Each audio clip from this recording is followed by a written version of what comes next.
বর্মার বাড়ি আছে ফাতিয়া বলে কথা। বর্মা সময় যখন খারাপ যায় তখন চারিদিকে হয়তো খারাপই যায়। কোনো ভাবতে পারিনি বন্ধুরা, মানুষ যে এমনভাবে কথাবার্তা বলবে একটা অনুষ্ঠানের মধ্যে, তো হয়তো সেটা আমাদের ভুলেই। তো পুরো ভিডিওটা তোমরা দেখো, অবশ্যই সমস্ত কিছু তোমাদের সাথে আজকে এই ব্লগে শেয়ার করব।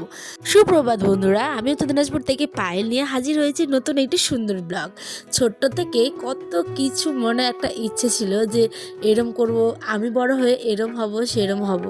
তো দেখো সময়ের পরিস্থিতিতে কোথা থেকে মানুষের কোথায় চলে যায় তা শুধুমাত্র সেই উপর আল্লাহই জানে, তাই না? আজ দেখো আমরা মাঠে এসেছিলাম, তো আমার জীবনের সাথে এই মাঠটা ভীষণ ভালোভাবে জুড়ে গেছে জানো। আমার কাজ, আমার কর্ম, আমার ঘর সংসার, আমার সমস্ত কিছু নিয়েই এই মাঠটার একটা অন্য রকমের আনন্দ আছে। সত্যি কথা বলতে নিজের ক্ষেতের মধ্যে কাজ করলে দেখবে একটা মানসিক শান্তি কিন্তু পাওয়া যায়। সেই শান্তিটাই আমরা দিন রাত নিয়ে চলি, বয়ে চলি। আজ এসেছিলাম আবারও নতুন একটা ভিডিও করতে, আর আমার পরিবারের সাথে আমি শেয়ার করবো না তা কখনো হয়। ভাবলাম এত সুন্দর দৃশ্য যখন আমি দেখি, তাই ভাবলাম টুকটাক করে তোমাদের সাথেও একটুখানি শেয়ার করি। আজ আয়নের বাবা সরিষা ক্ষেতে যেহেতু ফুল ঝরে সমস্ত ফুলগুলোর থেকে ফল হয়েছে, তো ফলগুলোতে যাতে পোকা না ধরে তাই একটা বিষাক্ত বিষ স্প্রে করছিল। জানেন কেন তো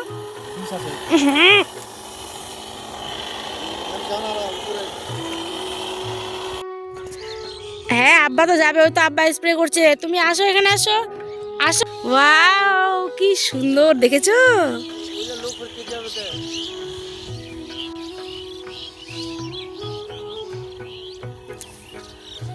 শীতকালটা দিন দিন আস্তে আস্তে কিন্তু চলেই যাচ্ছে, তাই না?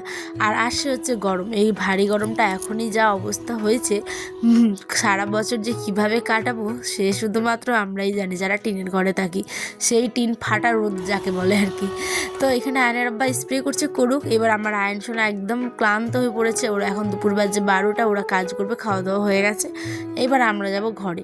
ঘরে গিয়েও অনেক কাজ, সংসারে কিছু নেই কাজ এমন, কিন্তু করতে করতে সারাদিন কোথায় যে সময়টা চলে যায় কি বলবো বন্ধুরা। বলো, যারা বলে না যে আমাদের নাকি সংসারে অত মেয়েদের আর কি কাজ নেই এটা সেটা, কিন্তু বিশ্বাস করো কোথা দিয়ে যে কোথায় সময় চলে যায় শুধুমাত্র আমরাই জানি।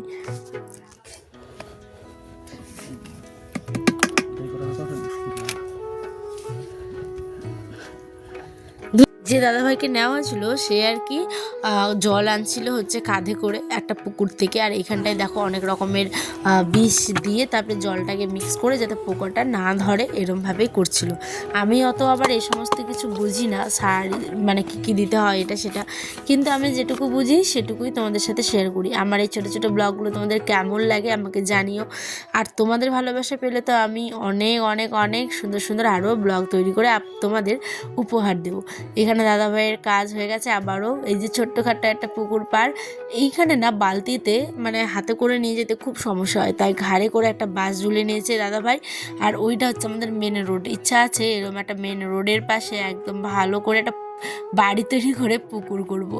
জানি না কী হবে, কতদূর হবে, তো যাই হোক যখন হবে তখনও দেখতে পাবে তোমরাই। এবার দেখো দাদাভাই কিন্তু আসছে, কত কষ্ট করে যে ফসল সরিষা বলো, ধান বলো, ভুট্টা বলো হয়, তার পিছনের খাটনিটা অনেকটা বন্ধুরা, অনেকটা। যারা করে তারাই জানে। এদিকে মৌমাছি এসছে সরিষা ক্ষেতের আমাদের একদম পাশে, কারণ এই প্রত্যেকবার ঠান্ডাতে কিন্তু মৌমাছিগুলোই সরিষা ফুল যখন হয় তখনই আসে আর খাঁটি মধু দিয়ে যায়।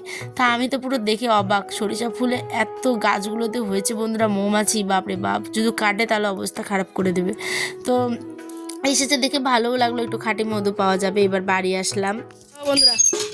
বর্মার বাড়ি আছে ফাতিয়া বলে কথা। বর্মা সারাদিন না খেয়ে সকাল থেকে কাজ করছে, রাগে একদম আর ক্যামেরার দিকেও দেখছে না। কি অবস্থা, ঘর ল্যাপা মোছা কমপ্লিট। দেখো বেচারা, দেখেছ ঢুকিয়ে রেখেছে নৌকায়, কেউ যদি নিয়ে চলে যায় সেই ভয় থাকে পরিষ্কার। কথা বলছি।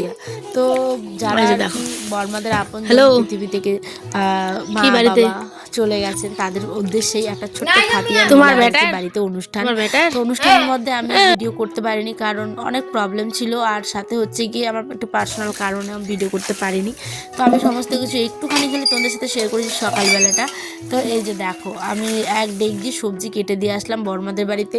সবজি, মাংস, ভাত, ক্ষীর, তারপর সমস্ত কিছু কিন্তু হতো, হয়েছে আর কি, হতো বললাম, তো হয়েছিল। এই যে দেখো সমস্ত কিছু করে কিন্তু লোকগুলো মাছগুলো এমন ভাবে দেখো কথা এখানে যে বলেছে ভাত বন্ধুরা, বসিয়ে কি দিয়েছি, বলবো। ডিম আলু একবার সত্যি মানে মাংসটা আমাদের ভুলেই অবশ্য, আমি তো রান্না করিনি, আমাদের বাড়ির আশেপাশে একজন করেছিলেন।